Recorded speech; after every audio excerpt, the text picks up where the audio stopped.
ಹಾಕಿದ್ರು ಯಾವುದೇ ರೀತಿ ಶಾಕ್ ಹೊಡಿಯಲ್ಲ. ನೋಡಿ ನಾನೇ ಕೈ ಹಾಕಿದೀನಿ ಆಲ್ರೆಡಿ, ಅದು ರನ್ನಿಂಗ್ ಅಲ್ಲಿ ಇದೆ. ಹಾಯ್ ಎಲ್ಲ ನಮಸ್ಕಾರ ಪ್ರೀತಿಯ ಕನ್ನಡಿಗರೇ. ಸೊ ದಸರಾ ಹಬ್ಬ ಬಂದಾಯ್ತು, ನಮ್ಮನೆಗೊಬ್ರು ಗೆಸ್ಟ್ ಬಂದಾಗಿದೆ. ಈ ಗೆಸ್ಟ್ ಯಾರು? ಇವರು ಮೇಡ್ ಇನ್ ಇಂಡಿಯಾ ಫೇಮಸ್ ಆಗಿದ್ದಾರೆ, ಎಲ್ಲಾ ಕಡೆನೂ ವೈರಲ್ ಆಗಿರುವಂತ ಈ ಫ್ರೆಂಡ್. ಇವತ್ತು ನಿಮಗೆ ಈ ಫ್ರೆಂಡ್ ನ ಪರಿಚಯ ಮಾಡ್ಸೋದಕ್ಕೆ ಬಂದಿದ್ದೀನಿ. ಶ್ರೀ ಲಕ್ಷ್ಮಿ ಎಂಟರ್ಪ್ರೈಸಸ್ ಅವರು ಒಂದು ಯೂನಿಕ್ ಆಗಿರುವಂತ ಪ್ರಾಡಕ್ಟ್ ಒಂದಿಗೆ ನಿಮ್ಮ ಮುಂದೆ ಬಂದಿದ್ದಾರೆ. ಈ ಪ್ರಾಡಕ್ಟ್ ತುಂಬಾನೇ ಪೋರ್ಟಬಲ್ ಆಗಿದೆ, ವೆಯ್ಟ್ಲೆಸ್ ಆಗಿದೆ. ಅದ್ರಲ್ಲೂ ಮಹಿಳೆಯರಿಗೆ, ಬ್ಯಾಚುಲರ್ಸ್ ಗಳಿಗೆ, ಹಾಸ್ಟೆಲ್ ಅಲ್ಲಿ ಇರುವಂತ ಮಕ್ಕಳಿಗೆ ಬಹಳ ಉಪಯುಕ್ತವಾಗಿರುವಂತ ಈ ಪ್ರಾಡಕ್ಟ್ ನ ಇವತ್ತು ಅನ್ಬಾಕ್ಸಿಂಗ್ ಮಾಡಿ ಇದರ ವಿಶೇಷತೆಗಳನ್ನ ಹಾಗೇನೆ ಇದರ ಸ್ಪೆಸಿಫಿಕೇಶನ್ ಗಳನ್ನ ಇವತ್ತು ನಾನು ನಿಮಗಾಗಿ ತಿಳಿಸ್ಕೊಡ್ತಾ ಇದ್ದೀನಿ. ಈ ಹೊಸ ಫ್ರೆಂಡ್ ನ ಬರ ಮಾಡ್ಕೊಳಕ್ಕೆ ನೀವು ರೆಡಿಯಾಗಿ ನಾನು ರೆಡಿ ಆಗ್ತೀನಿ. ತಡಾ ನೋಡಿ, ಇವರೇ ಹೊಸ ಫ್ರೆಂಡ್ ಅಂತ ಹೇಳಿದ್ದು. ಏನಿದು ಇಷ್ಟಿದೆ, ಇಷ್ಟು ಚಿಕ್ಕದಾಗಿದೆ ಅಲ್ವಾ? ತುಂಬಾ ಎಕ್ಸೈಟಿಂಗ್ ಆಗಿರುವಂತ ವಿಚಾರ ಇದು. ತುಂಬಾನೇ ಚಿಕ್ಕದಾಗಿ ಚಕ್ಕದಾಗಿದೆ. ಇದನ್ನ ರಫ್ ಅಂತ ನಾನೇ ಹಿಂಗೆ ಲಿಫ್ಟ್ ಮಾಡ್ಬಿಡ್ಬೋದು. ನೋಡಿ ಇಲ್ಲಿ ವೆಯ್ಟೇ ಇಲ್ಲ ಗುರು, 12 kg ಇರುವಂತ ವಾಷಿಂಗ್ ಮಿಷಿನ್ ಇದಾಗಿದೆ. ಈ ವಾಷಿಂಗ್ ಮಿಷಿನ್ ನ ಅನ್ಬಾಕ್ಸಿಂಗ್ ಮಾಡೋಣ. ನೋಡಿ ಪ್ಯಾಕಿಂಗ್ ಕೂಡ ಎಷ್ಟು ನೀಟಾಗಿ ಪ್ಯಾಕಿಂಗ್ ಮಾಡಿದ್ದಾರೆ ಅಂತ ಹೇಳಿದ್ರೆ, ಕಾರ್ಡ್ಬೋರ್ಡ್ ಅದ್ರ ಮೇಲೆ ಮತ್ತೆ ಈ ತರ ಒಂದು ಟೇಪ್ ನ ಹಾಕಿ ಗಟ್ಟಿಯಾಗಿ ಪ್ಯಾಕಿಂಗ್ ಮಾಡಿದ್ದಾರೆ. ಯಾಕಂದ್ರೆ ಇದು 2 ವೀಲರ್ ಅಲ್ಲೇ ಎತ್ಕೊಂಡ್ ಬಂದ್ರು ಅವರು ನನ್ಗೆ ಡೆಲಿವರಿ ಕೊಡೋದಿಕ್ಕೆ. 2 ವೀಲರ್ ಅಲ್ಲಿ ಆರಾಮಾಗಿ ಎತ್ಕೊಂಡ್ ಬರ್ಬೋದು. ನೋಡಿ ಅದಕ್ಕೆ ಹೇಳಿದ್ರು ಪೋರ್ಟೇಬಲ್ ವಾಷಿಂಗ್ ಮಿಷಿನ್ ಅಂತ. ನೋಡಿ ಟ್ಯಾಗ್ ನನಗೆ ತೆಗೆದು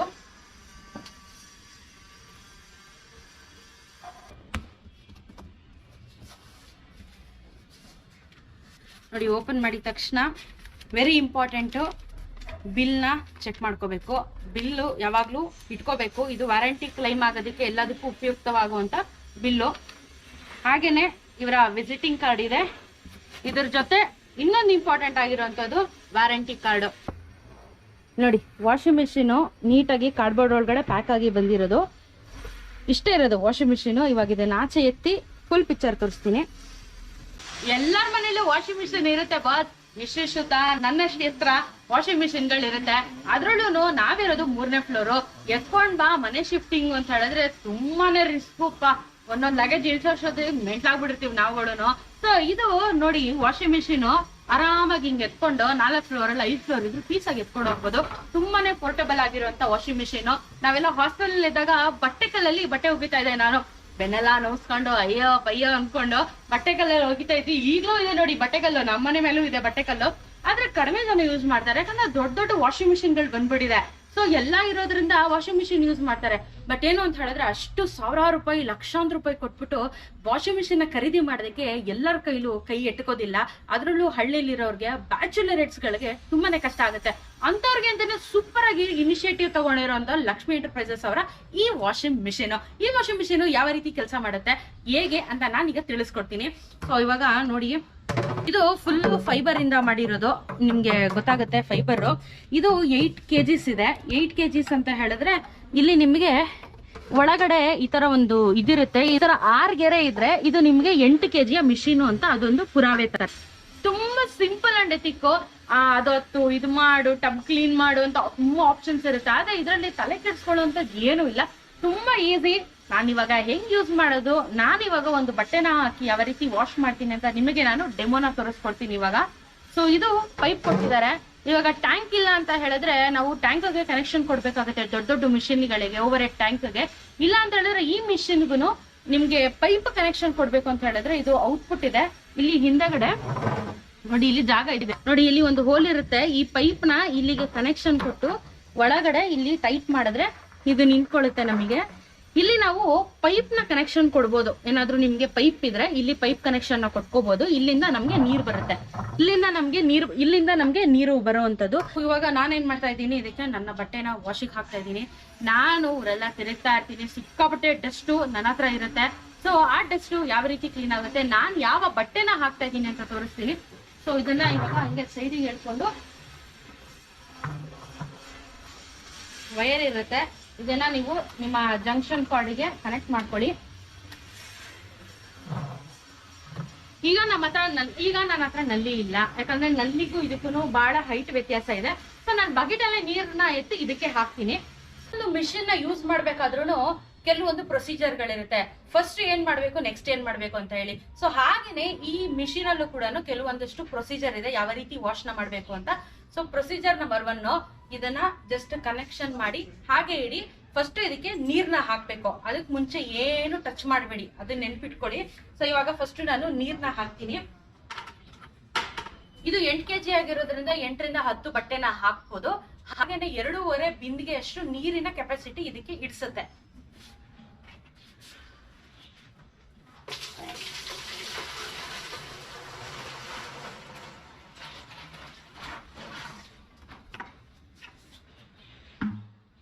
ಸೊ ಎಷ್ಟು ಬಟ್ಟೆ ಇದ್ರು ಅಷ್ಟೇ ಇದು ಫುಲ್ ಫಿಲ್ ಮಾಡಿ.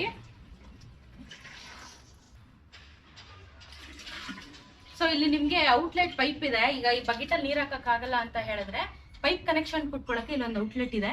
ಸೊ ಈ ಔಟ್ಲೆಟ್ ಕೆಳಗಡೆ ನೆಕ್ ಮೂವ್ಮೆಂಟ್ ಬರೋ ಅಷ್ಟು ನೋಡಿ, ಇದಿಷ್ಟು ನೀರ್ ಬರೋ ಅಷ್ಟು ಮಾತ್ರ ಇದಕ್ಕೆ ಫಿಲ್ ಮಾಡಿ, ತುಂಬಾ ಜಾಸ್ತಿ ಫಿಲ್ ಮಾಡಕ್ ಹೋಗ್ಬೇಡಿ.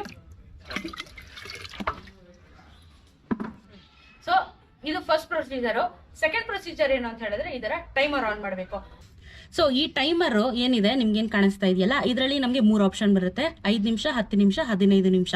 ಇದನ್ನ ನೀವು ಕ್ಲಾಕ್ ವೈಸ್ ಇವಾಗ ಇದನ್ನ ರೊಟೇಟ್ ಮಾಡ್ತೀರಾ. ಮಾಡಿದ್ಮೇಲೆ ನೀವು ಅದನ್ನ ಟಚ್ ಮಾಡಬಾರ್ದು, ವಾಪಸ್ಸು ಹಿಂಗ್ ತಿರುಗಿಸ್ಬೇಕು, ಇಲ್ಲ ನಾನು ಬಟ್ಟೆ ಏನೋ ಎತ್ತಬೇಕು ಅಂತ ಹೇಳಿದ್ರೆ ಈ ಟೈಮರ್ನ ಟಚ್ ಮಾಡಬೇಡಿ. ಇದನ್ನ ಟಚ್ ಮಾಡೋದ್ ಬಿಟ್ಬಿಟ್ಟು ನೀವು ಕನೆಕ್ಷನ್ ಕೊಟ್ಟಿರ್ತೀರಲ್ಲ ಅಲ್ಲಿ ಆಫ್ ಮಾಡಿ ಬಟ್ಟೆನ ಎತ್ಕೋಬಹುದು. ಯಾವುದೇ ಕಾರಣಕ್ಕೂ ಈ ಒಂದು ಪೋರ್ಷನ್ ನ ಟೈಮರ್ನ ಟಚ್ ಮಾಡಕ್ ಹೋಗ್ಬೇಡಿ, ಯಾಕಂದ್ರೆ ಇದನ್ನ ಮಿಷಿನ್ ಹಾಳಾಗೋ ಚಾನ್ಸಸ್ ಇರುತ್ತೆ. ಸೊ ಈಗ ನಾನು ಇದನ್ನ 10 ನಿಮಿಷಕ್ಕೆ ಇಡ್ತೀನಿ. ಸೊ ಈಗ ನಾನು ಟೈಮರ್ನ ಶುರು ಮಾಡ್ತಾ ಇದ್ದೀನಿ.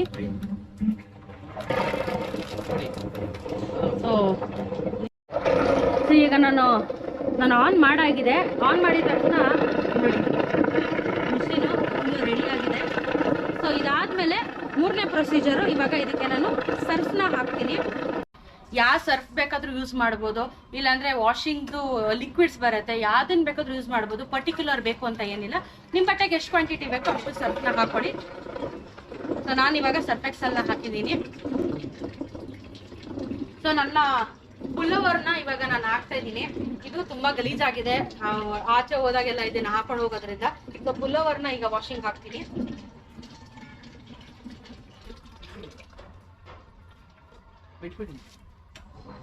ಸೊ ನೋಡಿ ಪುಲ್ಲೋವರು.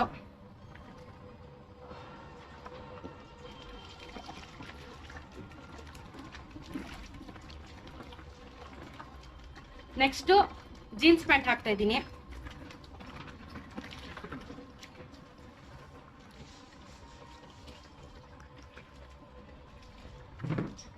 ಸೊ ಫಸ್ಟ್ ಪ್ರೊಸೀಜರು ನೀರ್ ಹಾಕಿದ್ವಿ, 2ನೇದು ಟೈಮರ್ ಆನ್ ಮಾಡಿದ್ವಿ, 3ನೇದು ಸರ್ಫ್ ಹಾಕಿದ್ರಿ, 4ನೇ ಪ್ರೊಸೀಜರು ಒಂದೊಂದೇ ಬಟ್ಟೆನ ನೀಟಾಗಿ ಹಾಕಿರಿ. ನಾವು ದೊಡ್ಡ ದೊಡ್ಡ ಮಿಷಿನ್ ಅಲ್ಲಿ ಸುತ್ತಿ ಹಾಕ್ತಿವಿ. ನಮ್ಮ ಮನೇಲೂ ನಾನು ಅದನ್ನೇ ಮಾಡ್ತೀವಿ, ಸುತ್ತಿ ಬಟ್ಟೆನ ಹಾಕ್ತೀನಿ. ಆ ತರ ಏನ್ ಹಾಕ್ಬೇಕು ಅಂತಿಲ್ಲ, ಬಟ್ ಇದನ್ನ ಒಂದೊಂದೇ ಬಟ್ಟೆ ನಿಧಾನವಾಗಿ ಬಿಡಿ, ಅದು ತಗೊಳುತ್ತೆ ಕ್ಲೀನ್ ಆಗಿ. ಸೊ ಈಗ 10 ನಿಮಿಷಕ್ಕೆ ಇಟ್ಟಿದ್ದೀನಿ ಜೀನ್ಸ್ ಪ್ಯಾಂಟ್, ಹಾಗೇನೆ ನನ್ನ ಪುಲ್ಲೋವರು ಯಾವ ರೀತಿ ಕ್ಲೀನ್ ಆಗುತ್ತೆ ಅಂತ ಹೇಳಿ ತೋರಿಸ್ತೀನಿ. ಸೊ ಚಿಕ್ಕ ಮಕ್ಳು ಆಟ ಆಡ್ತಾ ಇರ್ತಾರೆ, ಏನಿದಪ್ಪ ರೋಡ್ ತಿರುಗ್ತಾ ಇದೆ ಅಂತ ಅವ್ರಿಗೆ ಎಕ್ಸೈಟ್ಮೆಂಟ್ ಇರುತ್ತೆ. ಏನಾದ್ರೂ ಬಂದ್ಬಿಟ್ಟು ಈ ರೀತಿ ಏನಾದ್ರೂ ಕೈಗೆ ಹಾಕಿದ್ರು ಯಾವ್ದೇ ರೀತಿ ಶಾಕ್ ಹೊಡಿಯಲ್ಲ. ನೋಡಿ ನಾನು ಕೈ ಹಾಕಿದೀನಿ ಆಲ್ರೆಡಿ, ಅದು ರನ್ನಿಂಗ್ ಅಲ್ಲಿ ಇದೆ. ನಿಮ್ಗೇನಾದ್ರು ಆ ತರ ಭಯ ಇದೆ ಅಂತ ಹೇಳಿದ್ರೆ ಅದಕ್ಕೆ ಲಿಡ್ ನ ಕೊಟ್ಟಿದ್ದಾರೆ.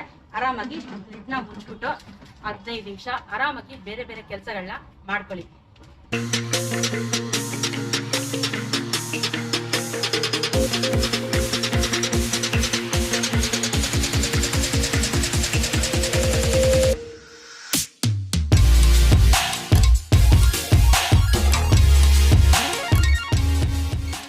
ಕರೆಕ್ಟಾಗಿ 10 ನಿಮಿಷ ಆಗಿದ ತಕ್ಷಣ ಅದೇ ಆಟೋಮೆಟಿಕ್ 0ಗೆ ಬಂದು ನಿಂತ್ಕೊಳ್ಳುತ್ತೆ. ನಾವೇನು ಮಾಡೋದು ಬೇಡ. ಹಾಗೇನೆ ಇದ್ರ ಸೌಂಡ್ ಕೂಡ ಇರ್ಲಿಲ್ಲ, ಅದನ್ನೇ ಗಮನಿಸ್ತಾ ಇದೆ. ಸೊ ಬಟ್ಟೆ ಕೆಲಸ ಆಗಿದೆ ಇವಾಗ. ಆದ್ರೆ ಇದರಲ್ಲಿ ನಾವು ಇನ್ನೊಂದು ವಿಷಯ ಏನು ಗಮನಿಸಬೇಕು ಅಂತ ಹೇಳಿದ್ರೆ, ಇದರಲ್ಲಿ ನಮಗೆ ಡ್ರೈಯರ್ ಬರೋದಿಲ್ಲ. ಬೇರೆ ಬೇರೆ ಮಿಷಿನ್ಗಳಲ್ಲಿ ಡ್ರೈಯರ್ ಬರುತ್ತೆ, ಆದ್ರೆ ಇದ್ರಲ್ಲಿ ಡ್ರೈಯರ್ ಬರಲ್ಲ. ಕೈಯಲ್ಲಿ ಎತ್ಕೊಂಡು ಹಿಂಡ್ಕೊಂಡು ಹಾಕೊಂಡ್ರೆ ಮುಗೀತು. Simple logic ಅವೆಲ್ಲಾನು. ಡ್ರೈಯರ್ಗೆ ಅಂತಾನೆ ನಾವು ವಾಷಿಂಗ್ ಮಿಷಿನ್ಗಳಿಗೆ ಎಕ್ಸ್ಟ್ರಾ 30,000-40,000 ಕೊಡ್ತೀವಿ, ಹೈ ಎಂಡ್ ಟಾಪ್ ಎಂಡ್ ಅಂತ ಅನ್ಕೊಂಡು. ಇದು ತುಂಬಾನೇ ಅಫೋರ್ಡಬಲ್ ಆಗಿದೆ. ಈಗ ಬಟ್ಟೆ ಯಾವ ರೀತಿ ವಾಶ್ ಆಗಿದೆ ಅಂತ ಹೇಳಿ ತೋರಿಸ್ತೀನಿ. ನೋಡಿ ನಾನೇನ್ ಸ್ವಿಚ್ ಇನ್ನೂ ಆಫ್ ಮಾಡಿಲ್ಲ, ಹಂಗೆ ಹಾಕ್ತಾ ಇದೀನಿ ಕೈನ. ನಾವು ಡ್ರೈಯರ್ ಅಲ್ಲಿ ಮಾಡಿದ್ರು ಅಷ್ಟೇ, ಹಿಂಗೆ ಕೈಯಲ್ಲಿ ಹಿಂಡಾಕಿದ್ರು ಅಷ್ಟೇ, ಬಿಸಿಲಿಗಂತೂ ಹಾಕ್ಲೇಬೇಕು end of the day. So dryer ಏನು ನಮ್ಗೆ ದೊಡ್ಡ ಮ್ಯಾಟ್ರ್ ಆಗಲ್ಲ ಅಂತ ಅನ್ಸುತ್ತೆ. ಸೊ ಇವಾಗ ಇದನ್ನ ಹಿಂಡ್ಬಿಡೋಣ.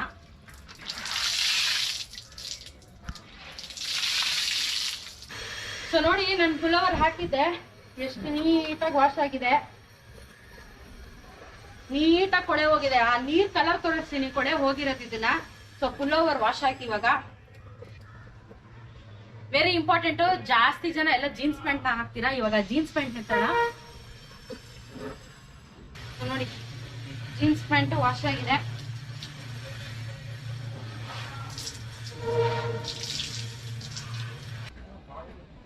ಇಲ್ಲಿ ನೋಡಿ ಮ್ಯಾಜಿಕ್, ನೀಟಾಗಿ ಜೀನ್ಸ್ ಪ್ಯಾಂಟ್ ಕೂಡ ವಾಶ್ ಆಗಿದೆ. ಇದನ್ನ ಒಳ್ಳೆ ನೀರಲ್ಲಿ ಹಾಕ್ಬಿಟ್ಟು ಒಣಗಕ್ ಮಾಡ್ರೆ ಮುಗೀತು. ಇಲ್ಲಿ ನೋಡಿ, ಇಲ್ಲಿ ನೀರ್ ಕಲರು ಗಲೀಜಾಗಿರೋದು ನೋಡಿ, ನೀರ್ ಕಲರು ಇರೋ ಗಲೀಜೆಲ್ಲ ಇಲ್ಲಿದೆ ಆಲ್ಮೋಸ್ಟ್. ಇವಾಗ ಇದಕ್ಕೆ ಇನ್ನೊಂದು ವೆರಿ ಇಂಪಾರ್ಟೆಂಟ್, ಕಾಲ್ ಒಡ್ಸೋ ಮ್ಯಾಟ್ ಕೂಡ ಹಾಕಿ ತೋರಿಸ್ತೀನಿ, ಅದು ಇನ್ನೂ ಯಾವ ಗಲೀಜ್ ಕಿತ್ಕೊಳ್ಳುತ್ತೆ ಅಂತ. ಇದೇ ನೀರು, ಇದೇ ಸರ್ಫು, ಉಳ್ದಿದ್ ನೀರ್ನ ವೇಸ್ಟ್ ಮಾಡಬಾರ್ದು. ಇನ್ನೊಂದ್ಸತಿ ತುಂಬಾ ತೀರಾ ಗಲೀಜಾಗಿಲ್ಲ ಅಂತ ಹೇಳಿದ್ರೆ ನೆಕ್ಸ್ಟ್ ಇದಕ್ಕೆ ನೀವು ಇನ್ನೊಂದ್ಸತಿ ವಾಷಿಂಗ್ ಹಾಕ್ಬೋದು. ಸೊ ನೀರೆಲ್ಲ ರೆಡಿ ಇದೆ. ಇಲ್ಲಿ ಟೈಮರ್ನ ಫಿಟ್ ಮಾಡಿ ಆಮೇಲೆ ಬಟ್ಟೆನ ಹಾಕೋಣ. ಸೊ ಇವಾಗ ನಾನು 5 ಮಿನಿಟ್ಸ್ ಮಾಡ್ತೀನಿ. ಮೋಟರ್ ರನ್ ಆಗೋದು ಸೌಂಡ್ ಕೇಳಿಸುತ್ತೆ. ಇವಾಗ ನಾನು ಮ್ಯಾಟ್ ಹಾಕ್ತಾ ಇದ್ದೀನಿ. ಎರಡು ಮ್ಯಾಟ್ನ ಹಾಕಿದ್ದೀನಿ. ಸೊ ಸೌಂಡು ಇಲ್ಲ, ನೀವು ಕೇಳಿಸ್ಕೊಂತಾ ಇದ್ರೆ ಮಿಷಿನ್ದು ಸೌಂಡು ಕೂಡ ನಮ್ಗೇನು ಅನ್ಸೋದು ಏನು ಕೇಳಿಸ್ತಾ ಇಲ್ಲ. ಸೊ ಆರಾಮಾಗಿ ಇರ್ಬೋದು. ಸೊ ಮ್ಯಾಟ್ ವಾಶ್ ಆಗಲಿ, ಆಮೇಲೆ ಕಂಪ್ಲೀಟ್ ಡೀಟೇಲ್ಸ್ನ ಹೇಳ್ತೀನಿ. ಮ್ಯಾಟ್ ವಾಶ್ ಆಗಿದೆ. ನಾನಂತೂ ಇವಾಗ ಇದನ್ನ ನೋಡಿ ಶಾಕ್ ಆದೆ. ಕಲರ್ ನೋಡಿ, ಇಲ್ಲಿ ನೀರ್ ಕಲರ್ ಹೆಂಗಾಗಿದೆ ಅವಸ್ಥೆ. ವಾ, ಸೀರಿಯಸ್ಲಿ ಎಷ್ಟು ನೀಟಾಗಿ ಹೋಗಿದೆ ಕೊಳೆ ಇದ್ರಲ್ಲಿ. ಈ ಮ್ಯಾಟ್ ಅಲ್ಲಂತೂ ಭಯಂಕರ ಗಲೀಜಿತ್ತು, ಯಾಕಂದ್ರೆ ಇದು ಮನೆ ಕಾಲೋಡ್ಸೋ ಮ್ಯಾಟ್ ಅಲ್ವಾ, ಮಣ್ಣು ತುಂಬಾ ಇರುತ್ತೆ. ಇದನ್ನ ಮತ್ತೆ ಇನ್ನೊಂದ್ಸತಿ ಇನ್ನೊಂದು ಕ್ಲೀನ್ ಆಗಿರೋ ನೀರಲ್ಲಿ ಜಾಲಿಸಿ, ಯಾಕಂದ್ರೆ ಇಲ್ಲಿ ಆಲ್ರೆಡಿ ನೋಡಿ, ಇಲ್ಲಿ ಅಪ್ಪ ಕಲರ್ ಅಂತೂ ಸಖತ್ತಾಗೈತೆ ನೋಡಿ. ಇಲ್ಲಿ ಕಲರ್ ಹೆಂಗಿದೆ, ಕೂದ್ಲು ಗಿದ್ಲು ಎಲ್ಲ ಬಂದಿದೆ ನೋಡಿ, ಕೂದಲೆಲ್ಲ ಬಂದಿದೆ. ಆಕ್ಚುಲಿ ಏನ್ ಗೊತ್ತಾ, ಈ ತರ ಮ್ಯಾಟ್ಗಳನ್ನ ನಾವು ನಮ್ಮ ನಾರ್ಮಲ್ ದೊಡ್ಡ ದೊಡ್ಡ ಮಿಷಿನ್ ಹಾಕ್ಬಿಟ್ರೆ ಹೊಗೆ ಆಡ್ಸ್ಕೊಂಡ್ಬಿಡುತ್ತೆ ನಮ್ಮ ಮಿಷಿನ್ಗಳು. ಅಡ್ವಾಂಟೇಜ್ ನೋಡಿ, ಇದರಲ್ಲಿ ನಾವು ಕಾಲರ್ಸ ಮ್ಯಾಟ್ಗಳನ್ನೂ ಹಾಕ್ಬೋದು. ಇದರಲ್ಲಿ ಕೈಯಲ್ಲಿ ಹೋಗಿ ಅಂತ ಅವಶ್ಯಕತೆ ಇಲ್ಲ. ಹಾಗೇನೆ ನೀಟಾಗಿ ಕ್ಲೀನ್ ಆಗಿದೆ. ನನಗೆ ಈ ಮ್ಯಾಟ್ ಬಾರಿ ಖುಷಿ ಆಯ್ತು. ಆಕ್ಚುಲಿ ಹೆಂಗಿತ್ತು ಈ ಕಲರ್, ಇವಾಗ ನೋಡಿ ಹೆಂಗಾಗಿದೆ ಕಲರು. ಸೊ ಮ್ಯಾಟ್ ಕೂಡ ವರ್ಕೌಟ್ ಆಯ್ತು. ಬಟ್ಟೆ ವಾಶ್ ಆಯ್ತು. ನೀರ್ನ ಏನ್ ಮಾಡ್ಬೇಕು, ಇವಾಗ ಎತ್ತಿದೀನಿ, ಹಿಂಗ್ ಸುರಿಬೇಕಾ, ಅಷ್ಟೆಲ್ಲ ಎತ್ತ ಕೆಪಾಸಿಟಿ ನಮ್ಗಿಲ್ಲ ಗುರು. ಸೊ ಅಷ್ಟೊಂದೆಲ್ಲ ರಿಸ್ಕ್ ತಗೊಳ್ಳೋದು ಏನು ಬೇಕಾಗಿಲ್ಲ. ಯಾಕಂದ್ರೆ ನೋಡಿ, ಮಿಷಿನ್ಗೆ ಹಿಂದೆಗಡೆ ಪೈಪ್ ಕೊಟ್ಟಿದ್ದಾರೆ. ಇದನ್ನ ವಾಶ್ ಮಾಡ್ಬೇಕಾದ್ರೆ ಬಿಡೋದಲ್ಲ, ವಾಶ್ ಆಗಿ ಎಲ್ಲ ಆಗಿ ಕ್ಲೀನ್ ಮಾಡ್ಬೇಕಾದ್ರೆ, ಅಂದ್ರೆ ನೀರ್ನ ಕ್ಲಿಯರ್ ಮಾಡ್ಬೇಕಾದ್ರೆ ಈ ಪೈಪ್ ನ ಬಿಟ್ರೆ ಆಯ್ತು. ನೋಡಿ ಇಲ್ಲಿ ನೀರ್ ನೋಡಿ, ನೀರ್ ಫುಲ್ ಖಾಲಿ ಆಗ್ತಾ ಇದೆ ನೋಡಿ. ಇಲ್ಲಿ ಗಲೀಜ್ ನೀರ್ ಹೆಂಗ್ ಹೋಗ್ತಾ ಇದೆ ಪೈಪಲ್ಲಿ. ಮ್ಯಾಟ್ದೆ ಅರ್ಧ ಗಲೀಜ್ ಬಂದಿರೋದು ಇಲ್ಲಿ. ಈಗ ಕೂದ್ಲಿಗಿದ್ಲೆಲ್ಲ ಬಂದ್ಬಿಟ್ಟಿದೆ. ನೀಟಾಗಿ ವಾಶ್ ಆಯ್ತು. ಇಲ್ಲಿ ಖಾಲಿ ಆಗ್ತಾ ಇದೆ ಡ್ರಮ್ಮು ನೋಡಿ, ಫುಲ್ ಡ್ರೈನ್ ಔಟ್ ಆಯ್ತು. ಇಲ್ಲೊಂದ್ ಸ್ವಲ್ಪ ನೊರೆಗಿರೆ ಇರುತ್ತಲ್ಲ, ಇದಕ್ಕೆ ಸುಮ್ಮನೆ ಹಿಂಗೆ ತುಂಬಲ್ಲಿ ಹಿಂಗೆ ನೀರು ಹಾಕ್ಬಿಟ್ರೆ ಎಲ್ಲ ಕಡೆ ನೀಟಾಗಿ ಕ್ಲೀನ್ ಆಗುತ್ತೆ. ದೊಡ್ಡ ದೊಡ್ಡ ಮಿಷಿನ್ಗಾದ್ರೆ ಟಬ್ ವಾಶ್ ಹಾಕಿ ಅದಕ್ಕೆ 250 ರೂಪಾಯಿ ಕೊಡಿ, ನೊರೆ ಹೋಗ್ಬೇಕು, ಗಲೀಜ್ ಹೋಗ್ಬೇಕು, ಟಬ್ ಕ್ಲೀನಿಂಗು ಅಂತ ಅದಕ್ಕೆ ಒಂದಷ್ಟು ಬ್ಲೇಡ್ ಹಾಕ್ತಾರೆ. ಇದರಲ್ಲಿ ಈ ಥರ ಒಂದು 2 ಚೊಂಬು ನೀರು ಹಾಕ್ಬಿಟ್ರೆ ನೀಟಾಗಿ ಕ್ಲೀನ್ ಆಗುತ್ತೆ, ಟಬ್ಬು ಕ್ಲೀನ್ ಆಗುತ್ತೆ. ಟಬ್ಬು ಕೂಡ ಫುಲ್ ನೀಟಾಗಿ ಕ್ಲೀನ್ ಆಗಿದೆ. ನಾನು ತೋರಿಸ್ದೆ ನಿಮಗೆ, ಇಲ್ಲಿ ನೋಡಿ ಫುಲ್ ಕ್ಲೀನ್ ಆಗಿದೆ. ಇದಕ್ಕೆ ನೀವು ಏನೋ ಮತ್ತೆ ಸರ್ಫ್ ಹಾಕ್ಬೇಕು, ಕ್ಲೀನ್ ಮಾಡಬೇಕು, ಇಲ್ಲ ಟಬ್ ಕ್ಲೀನರ್ ತಗೊಂಡ್ಬಂದು ಇದಕ್ಕೆ ಹಾಕ್ಬೇಕು ಅನ್ನೋದೆಲ್ಲ ಟೆನ್ಷನ್ ಬಿಟ್ಬಿಡಿ. ಸಿಕ್ಕಾಪಟ್ಟೆ ಯೂಸರ್ ಫ್ರೆಂಡ್ಲಿ ಆಗಿದೆ. ನಾನಂತೂ 200% ಈ ವಾಷಿಂಗ್ ಮಿಷಿನ್ ಇಂದ ಸ್ಯಾಟಿಸ್ಫೈ ಆಗಿದ್ದೀನಿ. ನನಗೆ ಖುಷಿ ಕೊಟ್ಟಿದ್ದು ಮ್ಯಾಟಿನ ವಿಷಯ. ತುಂಬಾ ನೀಟಾಗಿ ಕ್ಲೀನ್ ಆಗಿದೆ. 200% ನೀಟಾಗಿ ಬಟ್ಟೆ ವಾಶ್ ಆಗಿದೆ. ಇದರಿಂದ ಸಿಕ್ಕಾಪಟ್ಟೆ ಚೆನ್ನಾಗಿದೆ. ಹಾಗೇನೆ ನೋಡಿ, ಈಗ ಆರಾಮಾಗಿ ಹಿಂಗೆ ಕೈಯಲ್ಲಿ ಎತ್ಕೋಬಹುದು. ಇವಾಗ ಕ್ಲೀನ್ ಆಯ್ತು, ವಾಪಸ್ ಪೈಪ್ ನ ಹಾಕಿ ಇದಕ್ಕೆ ಜಾಗನ ಮಾಡಿ ಮನೆಯಲ್ಲಿ ಈ ತರ ಆಯ್ತು. ತುಂಬಾ ದೊಡ್ಡ ಸ್ಪೇಸ್ ಕೂಡ ಕನ್ಸಂಪ್ಷನ್ ಇದು ತಗೊಳ್ಳೋದಿಲ್ಲ.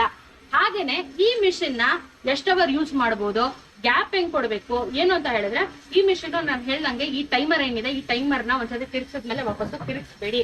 ಇವಾಗ ನೀವು ಓವರ್ಲೋಡ್ ಏನಾದ್ರು ಮಾಡ್ಬಿಟ್ಟೆ, ನನ್ಗೆ ಗೊತ್ತಾಗಿಲ್ಲ, ಪ್ರೆಷರ್ ಏನೋ ಮಾಡಕ್ ಹೋಗಿ ಜಾಸ್ತಿ ಬಟ್ಟೆ ಹಾಕೋಬಿಟ್ಟೆ ಅಂತ ಹೇಳಿದ್ರೆ ಏನಾಗುತ್ತೆ ಅಂದ್ರೆ, ಇದರಿಂದ ಪ್ರಾಬ್ಲಮ್ ಕೆಪಾಸಿಟರ್ ಇದ್ರದ್ದು ಹಾಳಾಗುತ್ತೆ. ಆ ಕೆಪಾಸಿಟರ್ ನಿಮ್ಗೆ ಜಾಸ್ತಿ ಬಜೆಟ್ ಅಲ್ಲಿ ಏನು ನಿಮ್ಗೆ ಖರ್ಚಾಗೋದಿಲ್ಲ.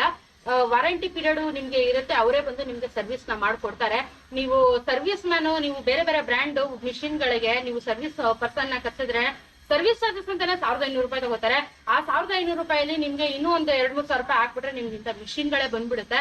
ದೊಡ್ಡದಕ್ಕೆ ಇನ್ವೆಸ್ಟ್ ಮಾಡೋದಕ್ಕಿಂತ ಮೇಡ್ ಇನ್ ಇಂಡಿಯಾ ಅದನ್ನ ನೀವು ಯುಟಿಲೈಸ್ ಮಾಡ್ಕೊಳ್ಳಿ. ಹಾಗೇನೆ ಮೇಡ್ ಇನ್ ಇಂಡಿಯಾ ಪ್ರಾಡಕ್ಟ್ ಗಳಿಗೆ ಸಪೋರ್ಟ್ ನ ಮಾಡ್ಬೇಕು. ವಯಸ್ಸಾದವ್ರಿಗೆಲ್ಲ ನಮ್ಮಂತ ಯುವಕರಿಗೂ ಬಕ್ಸಿ ಉಜ್ಜಕ್ಕೆಲ್ಲ ಆಗಲ್ಲ ಅನ್ನೋರಿಗೆ ನಿಜವಾಗ್ಲೂ ತುಂಬಾನೇ ಕಂಫರ್ಟಬಲ್ ಆಗಿ ಅಫೋರ್ಡಬಲ್ ಆಗಿದೆ. ಮೋಟರ್ ಇಫ್ ಇನ್ ಕೇಸ್ ಹಾಳಾಯ್ತು ಅಂತ ಹೇಳಿದ್ರೆ 1 ವರ್ಷ ನಿಮ್ಗೆ ವಾರಂಟಿ ಇರುತ್ತೆ. ಆ ಮೋಟರ್ನ ನೀವು ರಿಪೇರಿ ಆಗಿದೆ ಸರ್ ಬಂದ್ ಮಾಡ್ಕೊಡಿ ಅಂತ ಹೇಳಿದ್ರೆ ಅದನ್ನ ರಿಪೇರಿ ಮಾಡಿ ಅವ್ರು ಏನ್ ಕೊಡಲ್ಲ, ಪಾರ್ಟ್ ಟು ಪಾರ್ಟ್ ನಿಮ್ಗೆ ರಿಪ್ಲೇಸ್ಮೆಂಟ್ ಮಾಡ್ಕೊಡ್ತಾರೆ. ಹಾಗೇನೆ ಈ ಬಾಡಿ ಪಾರ್ಟ್ ಏನಿದೆಯಲ್ಲ ಇದು ಫಿಸಿಕಲ್ ಡ್ಯಾಮೇಜ್ ನಾವು ಮಾಡಿದ್ರೆ ಇದಕ್ಕೆ ಅವರು ಜವಾಬ್ದಾರಿ ಅಲ್ಲ, ಅವರು ಮಾಡ್ಕೊಡ್ತಾರೆ. ಬಟ್ ಅದಕ್ಕೆ ನೀವು ಪೇ ಮಾಡ್ಬೇಕಾಗುತ್ತೆ, ಈ ರಿಪ್ಲೇಸ್ಮೆಂಟ್ ಮಾಡ್ಕೊಡ್ತಾರೆ. ಮೋಟರ್ ಆದ್ರೆ 1 ವರ್ಷ ವ್ಯಾರಂಟಿ ಇರುತ್ತೆ. ಪಾರ್ಟ್ ಟು ಪಾರ್ಟ್ ಏನಿದೆ ಅದನ್ನ ಚೇಂಜಸ್ ಮಾಡಿ ಕೊಡ್ತಾರೆ. ಮ್ಯಾಕ್ಸಿಮಮ್ 15 ನಿಮಿಷದಲ್ಲಿ ಬಟ್ಟೆ ವಾಶ್ ಆಗಿದೆ. ನಾವು ನಾರ್ಮಲ್ ವಾಷಿಂಗ್ ಮಿಷಿನ್ ಎಲ್ಲ ಹಾಕಿದ್ರೆ ಮಿನಿಮಮ್ ಅಂದ್ರೂ 1 hour 45 minutes ತೋರಿಸುತ್ತೆ ಮಿಷಿನ್ ಗಳಲ್ಲಿ. ಫಾಸ್ಟ್ ಆಗಿ ಕ್ವಿಕ್ ಆಗಿ ಇದು ವರ್ಕ್ ಆಗುತ್ತೆ. ಸೊ ಫಾಸ್ಟ್ ಆಗಿ ಬಟ್ಟೆನ ಒಗೆಯುವಂತ ಕಾರ್ಯಕ್ರಮ ಇದಾಗಿರುತ್ತೆ. ಹಾಗೇನೆ ಓವರ್ಲೋಡ್ ಮಾಡಿ ವಾಶ್ ನ ಮಾಡಬೇಡಿ. ಹಾಗೇನೆ ಇದು ಎಷ್ಟು ಕನ್ಸಿಸ್ಟೆನ್ಸಿಯಲ್ಲಿ ನಾವು ಗ್ಯಾಪ್ ನ ಕೊಡ್ಬೇಕು ಅಂತ ಹೇಳಿದ್ರೆ 15 ನಿಮಿಷಕ್ಕೆ 2 ಸತಿ ನೀವು ಬಟ್ಟೆ ಹಾಕಿ ವಾಶ್ ಮಾಡಿರ್ತೀರಾ ಅಂತ ಇಟ್ಕೊಳ್ಳಿ. ಮೋಟರ್ ಬಿಸಿ ಆಗಿರುತ್ತೆ. ಬಿಸಿ ಆಗಿರೋದು ಕೂಲ್ ಡೌನ್ ಆಗ್ಬೇಕು ಅಂತ ಹೇಳಿದ್ರೆ ಮಿನಿಮಮ್ ಅರ್ಧ ಗಂಟೆಯಿಂದ 1 hour ತನಕ ಅದಕ್ಕೂ ರೆಸ್ಟ್ ಕೊಡಿ. ನೀವು ರೆಸ್ಟ್ ಆಗುತ್ತೀರಲ್ಲ ಗ್ಯಾಪ್ ಅಲ್ಲಿ, ಹಂಗೆ ಅದಕ್ಕೂ ಸ್ವಲ್ಪ ರೆಸ್ಟ್ ಕೊಡಿ, ಕೂಲ್ ಡೌನ್ ಆಗ್ಲಿ. ಆಮೇಲೆ ಮತ್ತೆ ಇನ್ನೊಂದ್ಸತಿ ಯೂಸ್ ಮಾಡ್ಕೋಬಹುದು. ನೀವು ಎಷ್ಟು ಗ್ಯಾಪ್ ಕೊಟ್ಟು ಮತ್ತೆ ಅದನ್ನ ಯೂಸ್ ಮಾಡ್ತೀರಾ ಅದಷ್ಟು ಲೈಫ್ ಟೈಮು ಅದ್ರದ್ದು ಲೈಫ್ ಸ್ಪ್ಯಾನು ಜಾಸ್ತಿ ಆಗುತ್ತೆ. ಎಲ್ಲ ಒಂದೇ ಸತಿ ಡಂಪ್ ಮಾಡೋದಕ್ಕೆ ಆಗೋದಿಲ್ಲ ಗುರು, ಎಲ್ಲದಕ್ಕೂ ಬ್ರೇಕ್ ಬೇಕಾಗುತ್ತೆ. ಸೊ ಇದನ್ನ ಗಮನದಲ್ಲಿ ಇಟ್ಕೊಳ್ಳಿ. ನಾನು ಹೇಳಿರುವಂತ ಪ್ರೊಸೀಜರ್ಸ್ ನ ಫಾಲೋ ಮಾಡಿ. ನಿಮಗೆ ಬೇಕಾದಾಗ ತಿರುಗಿಸ್ಬಿಟ್ಟು ನೀರ್ ಹಾಕೋದು ಅದೆಲ್ಲ ಮಾಡ್ಬೇಡಿ. ಪ್ರೊಸೀಜರ್ ವೈಸೇ ಇದನ್ನ ಯೂಸ್ ಮಾಡ್ಬೇಕು. ಇಲ್ಲಾಂದ್ರೆ ಒಳಗಡೆ ಇರುವಂತ ಮೋಟರ್ ಪಾರ್ಟ್ಸ್ ಏನಿರುತ್ತೆ ಅದಕ್ಕೆ ಹಾರ್ಮ್ ಆಗುತ್ತೆ. ಅದನ್ನ ಹಾಗೇನೆ ಇದು ನಿಮ್ಗೆ ಕರೆಂಟ್ ಕೆಪಾಸಿಟಿ ಜಾಸ್ತಿ ತಗೊಳುತ್ತೆ. ಇವೆಲ್ಲ ಲೈಟ್ ಬಿಲ್ ಬೇರೆ ಜಾಸ್ತಿ ಮಾಡಿದ್ರು ಅದೆಲ್ಲ ಟೆನ್ಷನ್ ಮಾಡ್ಕೋಬೇಡಿ. ತುಂಬಾ ಕಡಿಮೆ ಕರೆಂಟ್ ಕನ್ಸಂಪ್ಷನ್ ತಗೊಳುತ್ತೆ. 5M ಸ್ವಿಚ್ ನಾರ್ಮಲ್ ನಾವು 3 pin ನಾವು ಮಾಮೂಲಿ ಹಾಕ್ತಿವಲ್ಲ ಅದೇ 3 pin. ನೀವೆಲ್ಲಾದ್ರೂ ಹೋಗ್ತಾ ಇದೀನಿ, ಲಾಂಗ್ ಟ್ರಿಪ್ ಹೋಗ್ತಾ ಇದೀನಿ, ಕಾರಲ್ಲಿ ಹೋಗ್ತಾ ಇದೀನಿ ಅಂತ ಹೇಳಿದ್ರೆ ಇದನ್ನ ಈಸಿಯಾಗಿ ಕ್ಯಾರಿ ಮಾಡ್ಕೋಬಹುದು, ಬಟ್ಟೆನ ವಾಶ್ ಮಾಡ್ಕೋಬಹುದು. ಆ ತರ ಪೋರ್ಟೇಬಲ್ ಆಗಿರುವಂತ ಈ ಒಂದು ವಾಷಿಂಗ್ ಮಿಷಿನ್ ಬಹಳ ಬಹಳ ಉಪಯುಕ್ತಕಾರಿಯಾಗುತ್ತೆ. ವಯಸ್ಸಾದವರಿಗೆ, ಬ್ಯಾಚುಲರ್ಸ್ ಗಳಿಗೆ, ಮನೆಯಲ್ಲಿರುವಂತ ಲೇಡೀಸ್ ಗಳಿಗೆ, ಸ್ಪೆಷಲಿ ನಾವು ದೊಡ್ಡದು ಅಫೋರ್ಡ್ ಮಾಡಕ್ಕಾಗಲ್ಲ ಅಂತ ಹೇಳಿದ್ರೆ ಕೈಗೆಟುಕುವಂತ ಈ ಒಂದು ವಾಷಿಂಗ್ ಮಿಷಿನ್ ನ ನೀವು ಕೂಡ ಖರೀದಿ ಮಾಡಬಹುದು. ಇನ್ನೊಂದೇನು ಅಂತ ಹೇಳಿದ್ರೆ ನಾವು ವಾಷಿಂಗ್ ಮಿಷಿನ್ ಗಳಿಗೆ ಎಕ್ಸ್ಟ್ರಾ ಸ್ಟ್ಯಾಂಡ್ ಗಳನ್ನ ತಗೋತೀವಿ, ಆದ್ರೆ ಇದರಲ್ಲಿ ಅದು ತಗೊಳ್ಳೋಂತ ಅವಶ್ಯಕತೆ ಇಲ್ಲ. ಇಲ್ಲಿ ನೋಡಿ ಆಲ್ರೆಡಿ ಇನ್ಬಿಲ್ಟ್ ಸ್ಟ್ಯಾಂಡ್ ಇದೆ. ಕೊಡುವಂತ ಪ್ರೈಸ್ಗೆ ಇವರು ಡಬಲ್ ವರ್ಕ್ ನ ಮಾಡಿದ್ದಾರೆ. ಆಕ್ಚುಲಿ ವಾಷಿಂಗ್ ಮಿಷಿನ್ಗೆ ಬಹಳ ಬಹಳ ಉಪಯುಕ್ತಕಾರಿಯಾಗಿದೆ ನೋಡಿ. ಹಳ್ಳಿಯಲ್ಲಿರೋರ್ಗು ಬಹಳ ಉಪಯುಕ್ತವಾಗುತ್ತೆ. ಹಾಗೇನೆ ಕೈಗೆಟುಕುವಂತ ಬೆಲೆಯಲ್ಲಿ ಇದು ನಮ್ಗೆ ಸಿಗ್ತಾ ಇರುವಂತದ್ದು. ಸೊ ಮಿಡಲ್ ಕ್ಲಾಸ್ ಜನಕ್ಕೂ ತುಂಬಾ ಹೆಲ್ಪ್ ಆಗುತ್ತೆ. ಇದು ಫೈಬರ್ ಬಾಡಿ, ಇದರ ಜೊತೆಗೆ ಸ್ಟೀಲ್ ಬಾಡಿ ಕೂಡ ಬರುತ್ತೆ. ಅದನ್ನು ನೀವು ಪರ್ಚೇಸ್ ಮಾಡಬಹುದು. ನಿಮ್ಗೆ ಯಾವ್ದು ಅಫೋರ್ಡಬಲ್ ಆಗುತ್ತೋ ಅದನ್ನ ತಗೋಬಹುದು. ಹಾಗೇನೆ ಇನ್ನೊಂದು ಬಹಳ ಮುಖ್ಯವಾಗಿರುವಂತ ವಿಷಯ, ಕರೆಂಟೇ ಬೇಕು ಅಂತ ಏನಿಲ್ಲ, UPS ಅಲ್ಲಿ ಕೂಡ ಈ ವಾಷಿಂಗ್ ಮಿಷಿನ್ ವರ್ಕ್ ಆಗುತ್ತೆ. ಕೆಲವೊಂದು ಮಿಷಿನ್ಗಳು UPS ಅಲ್ಲಿ ವರ್ಕ್ ಆಗಲ್ಲ, ಬಟ್ ಇದಕ್ಕೆ ಅದಕ್ಕೂ ಕೂಡ ಲಿಯಬಿಲಿಟೀಸ್ ನ ಕೊಟ್ಟಿದ್ದಾರೆ. UPS ಅಲ್ಲಿ ಇದನ್ನ ವರ್ಕ್ ಮಾಡ್ಕೋಬಹುದು. ನಿಮ್ಗೂ ಈ ಪ್ರಾಡಕ್ಟ್ ಬಗ್ಗೆ ತುಂಬಾ ಕ್ಯೂರಿಯಾಸಿಟಿ ಇದೆ, ನಾನು ಇದನ್ನ ನಮ್ಮ ಅಜ್ಜಿ ಕೊಡ್ಬೇಕು ಇಲ್ಲ ನನ್ನ ಫ್ರೆಂಡಿಗೆ ಕೊಡ್ಬೇಕು ಅಂತ ಹೇಳಿದ್ರೆ ಹೊಸ ಮದುವೆ ಆಗಿರೋರ್ಗು ಇದನ್ನ ಗಿಫ್ಟ್ ಆಗಿ ಕೊಡ್ಬೋದ್ರಿ. ತುಂಬಾ ಉಪಯುಕ್ತಕಾರಿಯಾಗಿದೆ. ಸೊ ನೀವು ಕೂಡ ಇದನ್ನ ಶಾಪ್ ಮಾಡ್ಬೋದು. ಎಲ್ಲಿ ಶಾಪಿಂಗ್ ಮಾಡ್ಬೇಕು ಅಂತ ಹೇಳಿ ಕೆಳಗಡೆ ಡಿಸ್ಕ್ರಿಪ್ಷನ್ ಲಕ್ಷ್ಮಿ ಎಂಟರ್ಪ್ರೈಸಸ್ ಅವರ ಅಡ್ರೆಸ್, ಅವರ ಕಾಂಟ್ಯಾಕ್ಟ್ ಡೀಟೇಲ್ಸ್ ನ ಹಾಕಿದ್ದೀನಿ. ಇವತ್ತೇ ಅವರಿಗೆ ಕಾಂಟ್ಯಾಕ್ಟ್ ನ ಮಾಡಿ ಈ ವಾಷಿಂಗ್ ಮಿಷಿನ್ ನ ನೀವು ಖರೀದಿ ಮಾಡಿ. ನೀವು ಆಲ್ರೆಡಿ ಇದರ ಓನರ್ ಆಗಿದ್ರೆ ಕಮೆಂಟ್ ಸೆಕ್ಷನ್ ಅಲ್ಲಿ ತಿಳಿಸಿ ನಿಮಗೆ ಹೇಗೆ ಈ ವಾಷಿಂಗ್ ಮಿಷಿನ್ ಉಪಯುಕ್ತವಾಗಿದೆ ಅಂತ ಹೇಳಿ. ಸೊ ಸಿಗ್ತೀನಿ ಮತ್ತೊಂದು ವಿಚಾರದೊಂದಿಗೆ. ಅಲ್ಲಿ ತನಕ ನಮಸ್ಕಾರ ಪ್ರೀತಿಯ ಕನ್ನಡಿಗರೇ.